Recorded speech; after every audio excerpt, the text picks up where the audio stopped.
Ya de Guadalupe quieren grabar. Luego dicen, no, pónganse canciones chidas. Digo, pues que también como vamos a grabar canciones chidas.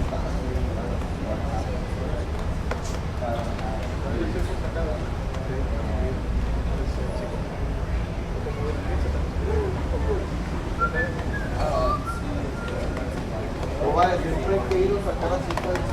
A veces que no tengo nada que hacer.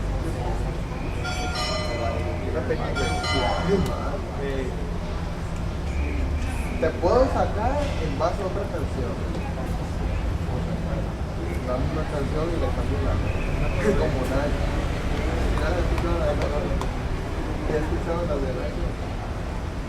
La de cambio de Michoacán, de tatuajes, la de... Todas de esas ya las cambió acá.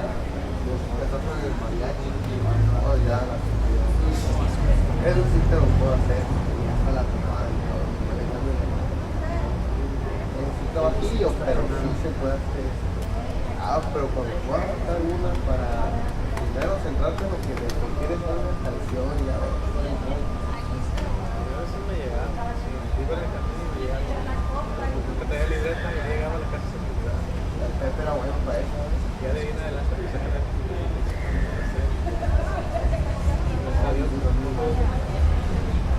Mi papá va a decir, bueno para eso. y me dijo también tú y me dijo, sácala.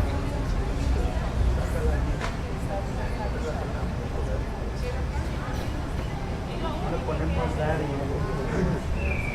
pero es que yo mi papá no me dijo nada, me dijo, cuando quieras sacar algo, algo, cuando quieras. Piensa primero de una cosa, que quieras. Ya ahí te va a pasar. De hecho, él ha sacado unos corridos que le piden.